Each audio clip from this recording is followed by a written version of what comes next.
ময়মনসিংহ উত্তর জেলা বিএনপির সদস্য আলহাজ সালমান ওমর রুবেল বলেছেন, বাংলাদেশের জনগণ জুলাই গণঅভ্যুত্থানের মাধ্যমে আওয়ামী লীগের ফেসিবাদী রাজনীতিকে প্রত্যাখ্যান করেছে। বিএনপি হচ্ছে মানবিক দল। বিএনপির বিরুদ্ধে এখনও ষড়যন্ত্র অব্যাহত রয়েছে।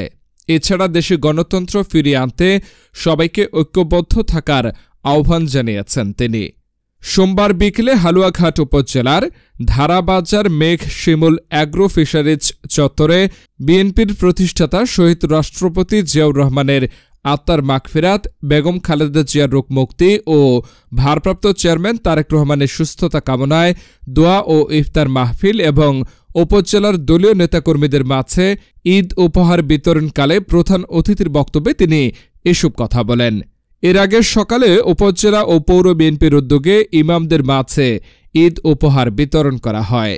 উপজেলা বিএনপির যুগ্ম আহ্বায়ক কবি মোজাম্মেল হোসেন খানের সভাপতিত্বে দোয়া ও ইফতার মাহফিলে আরও উপস্থিত ছিলেন জিয়াউর রহমানের মাজারের স্থপতি মাসুদুর রহমান, ময়মনসিংহ জেলা ছাত্রদলের সাবেক সাধারণ সম্পাদক খান মেহেদী হাসান, ময়মনসিংহ সিটি কর্পোরেশনের সাবেক কাউন্সিলর দুলাল উদ্দিন দুলাল, উপজেলা যুবদলের আহ্বায়ক সাজ্জাদ হোসেন খান হীরা, সদস্য সচিব আক্তার হোসেন সরকার সহ উপজেলা এবং পৌর বিএনপি ও অঙ্গ সংগঠনের নেতৃবৃন্দ।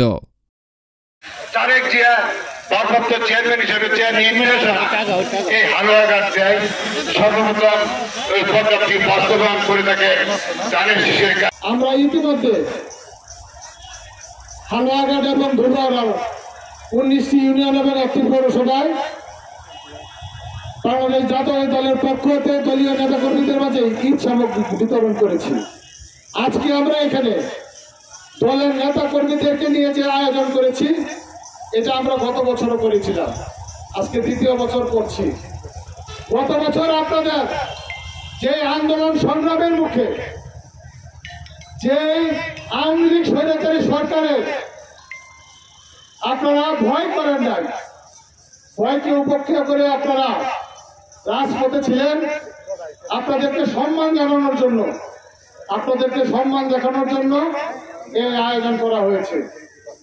আজকে 5ই আগস্ট স্বৈরাচারী আওয়ামী লীগ সরকার পতন হওয়ার পরে আমাদের হালুয়াঘাট ধুবড়া সহ সারা বাংলাদেশের মানুষের মধ্যে আশার সঞ্চার হয়েছে। সারা বাংলাদেশের মানুষ নতুন করে স্বপ্ন দেখছেন তারেক রহমানের নেতৃত্বে সামনে বাংলাদেশ আপনাদেরকে সতর্ক করছি আসবে। ভালো লাগছে আজকে জিয়াউর রহমানের দলে কোনো ধরনের ভালো কোনো প্রোগ্রাম হলে আমাদের ভালো লাগে, কারণ আমরা এটা আমাদের ঐতিহ্য।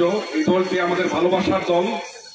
এই দলটির জন্য অনেক শ্রম দিয়েছি, অনেক ঘাম দিয়েছি, এবং আজকে এই দলের ভালো কিছু দেখলে আমাদের কাছে ভালো লাগে।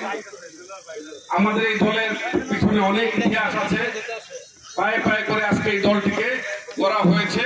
আজকে নিজেরা কোথাও না থাকলেও দলটির ভালো দেখলে আমাদের কাছে ভালো লাগে। জিয়া পরিবারের বিশ্বস্ত হাতিয়ার আমাদের নেতা জনাব সালমান ওমর রুবেল সাহেবকে মন খুলে দোয়া করবেন। আমরা যেন হালুয়াঘাট এবং এই ধুবড়ার এই ময়মনসিংহ এক এই হালুয়াঘাট এবং ধুবড়া আসনে উনি নমিনেশন পান এবং হালুয়াঘাট এবং ধুবড়ার উন্নয়নের দ্বারাকে আমরা অব্যাহত করতে পারি। আমি আশা করি এবং বিশ্বাস করি আজকে এই উলামার দোয়া আল্লাহ তাআলা শুনবেন। আমরা নামাজ পড়ি 5 ওয়াক্ত, আমরা আপনাদেরকে বিশ্বাস করি আপনাদের কথা আল্লাহ শুনবেন। আমি আমার বক্তব্য দীর্ঘায়িত করবো না, নেতা বিস্তারিত বক্তব্য দেবেন। সকলের কাছে দোয়া চেয়ে আজকে বক্তব্য এখানে শেষ করলাম। খুদা হাফেজ। বাংলাদেশ জিন্দাবাদ। শহীদ জিয়া অমর, দেশ নেত্রী বেগম খালেদা জিয়া জিন্দাবাদ জিন্দাবাদ। অত্যন্ত রয়েছে, অত্যন্ত গুরুত্ব রয়েছে। আমি নেতাকে একটি কথা বলতে চাই, আপনি হালুয়াঘাট ধুবড়ার প্রতিনিধিত্ব করবেন, আপনি নেতা হবেন। হালুয়াঘাটের এই অবহেলিত মানুষ, মসজিদ মাদ্রাসার ইমাম এবং যারা খতিব রয়েছে, তাদেরকে যদি আপনি নেতা হন, প্রত্যেকটি সময় এভাবে যেন আপনার নাগালে থাকে, আপনি যেন তাদের সেবা করতে পারেন, সেই উদাত্ত আহ্বান রেখেই